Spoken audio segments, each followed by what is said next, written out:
10,000 নিদিও এইবাৰ আমি আপোনালোকক 25,000 টকা দিম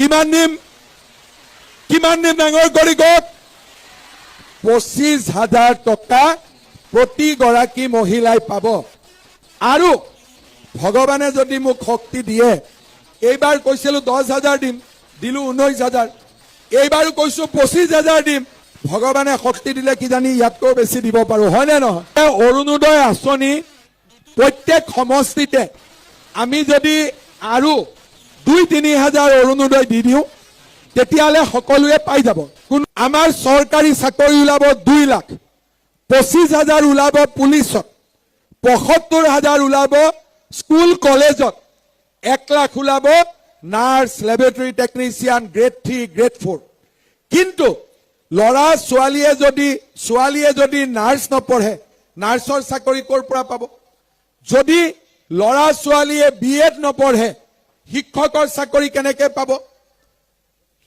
দুখীয়া ঘৰৰ দেউতাক মাকে ইমান টকা ফিজ দি লৰা ছোৱালীক পঢ়াব নোৱাৰে নিযুত মইনা নিযুত বাবু অকণমান কষ্ট কমিছে কিন্তু এইবাৰ আমি এক খোজ আগত যাব খুজিছো এইবাৰ আমি সিদ্ধান্ত লৈছো যে লৰা ছোৱালীৰ পঢ়ুৱাৰ দায়িত্ব সম্পূৰ্ণৰূপে চৰকাৰে ল'ব দেউতাক মাকে টকা পইচা খৰচ কৰিব নালাগে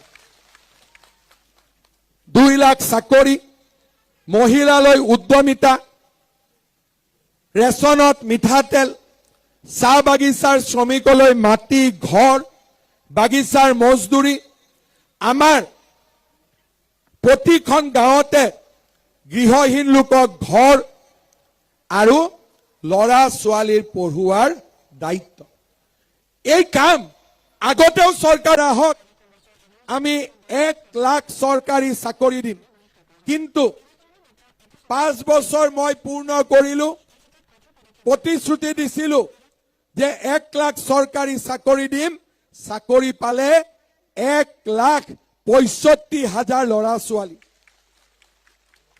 ৰাজনীতি কৰা মানুহে যদি 10 কয় 5 কৰে কিন্তু মই 10 কৈছিলো আপোনালোকৰ আশীৰ্বাদত আমি 20 কৰিবৰ বাবে সক্ষম হৈছিলো শ্ৰদ্ধা ৰাইজ কংগ্ৰেছৰ চৰকাৰ আমি দেখিছিলো এটা অংগনবাদী কেন্দ্ৰৰ চাকৰিৰ কাৰণে 2 লাখ টকা আশা কৰ্মীৰ চাকৰিৰ কাৰণে 1 লাখ টকা মিড ডে মিল ৱৰ্কাৰৰ চাকৰিৰ বাবেও 50,000 টকা এচিএছ এপিএছৰ চাকৰিৰ বাবে 1 কোটি টকা আজি আমি 1,65,000 লৰা ছোৱালীক চাকৰি দিলো আমি তামোল এখনো কাৰোৰ পৰা খোৱা নাই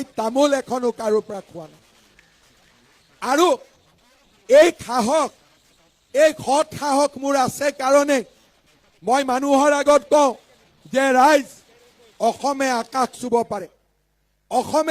চুব পাৰে আমি যদি সকলোৱে মিলি একেলগে আমাৰ ৰাজ্যখনক আগুৱাই লৈ যাব বিচাৰো শ্ৰদ্ধা ৰাইজ আজি মই আপোনালোকক প্ৰতিশ্ৰুতি দিছো আমাৰ চৰকাৰ উভতি আহিব এইবাৰ 1 লাখ লৰা ছোৱালীক নহয় আমি 2 লাখ লৰা ছোৱালীক এইবাৰ আমি চৰকাৰী চাকৰি দিম আপোনালোকে নিজে সকলো জনা বুজা মানুহ কংগ্ৰেছে 2 লাখ চাকৰি দিব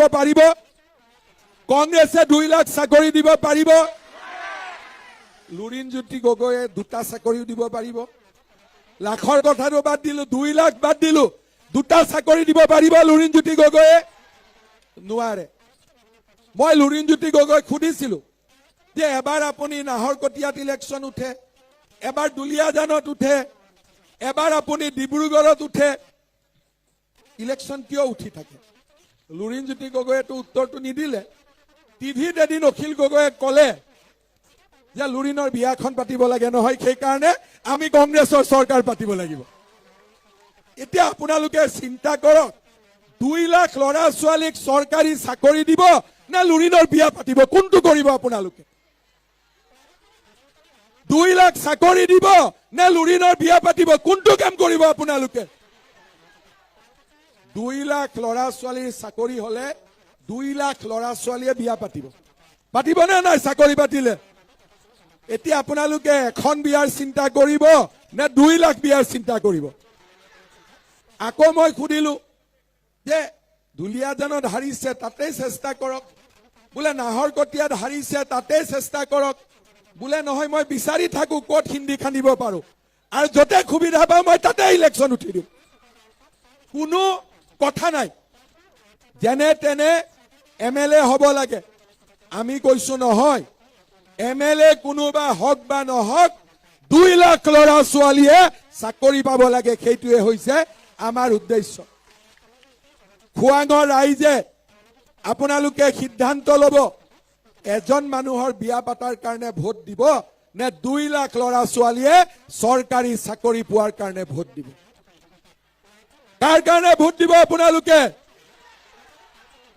এতিয়া মোক কয় বোলে আমি অসমীয়া, ঠিক আছে আপোনালোক অসমীয়া আমি ভগনীয়া। এতিয়া মোক আপোনালোকে কওক, কালি খোৱাঙত প্ৰিয়ংকা গান্ধীক আনিলে, প্ৰিয়ংকা গান্ধীৰ আইতাক কোন আছিলে? ইন্দিৰা গান্ধী। ইন্দিৰা গান্ধীৰ হাতেৰে অসমত 860 গৰাকী তেজাল অসমীয়া যুৱক যুৱতীক অসম আন্দোলনৰ সময়ত হত্যা কৰা হৈছিলে। এতিয়ালৈকে কিজানি তেজৰ ঘাঁবিলাক মুচাই যোৱা নাই বহুত মাকৰ হৃদয়ত, এতিয়াও সেই তেজৰ অগনি জ্বলি আছে। মই লুৰিণজ্যোতি গগৈক সুধিব খোজো, ইলেকশ্যন আহিব যাব, প্ৰিয়ংকা গান্ধীৰ আচলত ধৰি ইলেকশ্যন জিকিব নালাগে, অসমৰ মাসকলৰ আচলত ধৰি ইলেকশ্যন জিকক। প্ৰিয়ংকা গান্ধীৰ নহয়, অসমৰ মা, অসমৰ বাইদেউসকলৰ লগত আপুনি একেলগে খোজ কাঢ়ক, ইলেকশ্যন জিকিব। প্ৰিয়ংকা গান্ধীৰ ভোটেৰে ইলেকশ্যন নিজিকে, ইলেকশ্যন জিকিব অসমৰ আই মাতৃৰ ভোটেৰে, অসমৰ মাসকলৰ ভোটেৰে। আৰু যেতিয়া আমি মাসকলৰ কাৰণে কাম কৰিব খোজো আমাক জোকাই। মই যেতিয়া কৈছিলো যে আমাক ইলেকশ্যনত জিকাওক, লোকসভা ইলেকশ্যনৰ সময়ত মই আপোনালোকক কৈছিলো যে আই মাতৃসকলক আমি লাখপতি বাইদেউ হ'বৰ কাৰণে 10,000 টকাকৈ আমি বিতৰণ কৰিম। কংগ্ৰেছে হিচাপ লগালে যে অসমত আত্মসহায়ক গোটৰ সদস্যা 40 লাখ আছে, 10,000 কৈ দিলে লাগিব 4,000 কোটি টকা।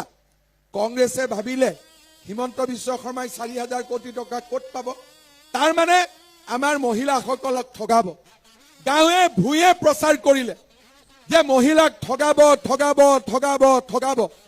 চৰকাৰ ধাৰত পুত গৈ আছে, দৰমহা দিব টকা নাই, মহিলাসকলক ক'ৰ পৰা পইচা দিব?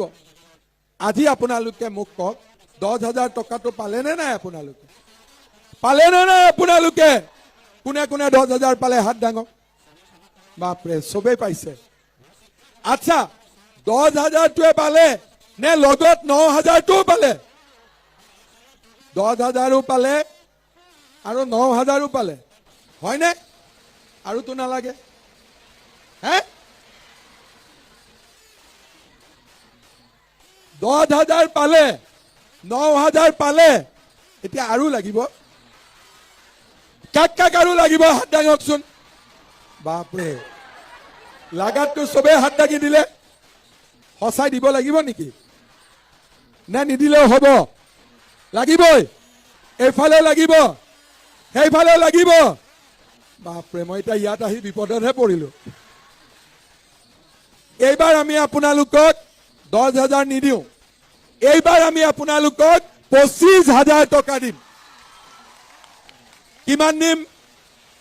কিমান দিম? ডাঙৰ কৰি কওক। 25,000 টকা প্ৰতিগৰাকী মহিলাই পাব। আৰু ভগৱানে যদি মোক শক্তি দিয়ে, এইবাৰ কৈছিলো 10,000 দিম, দিলো 19,000, এইবাৰো কৈছো 25,000 দিম। ভগৱানে শক্তি দিলে কিজানি ইয়াতকৈ বেছি দিব পাৰো, হয় নে নহয়? কিন্তু 25,000টো খাটাং পাবই, হ'ব? এতিয়া মোক কওক, কংগ্ৰেছে 25,000 দিব পাৰিব?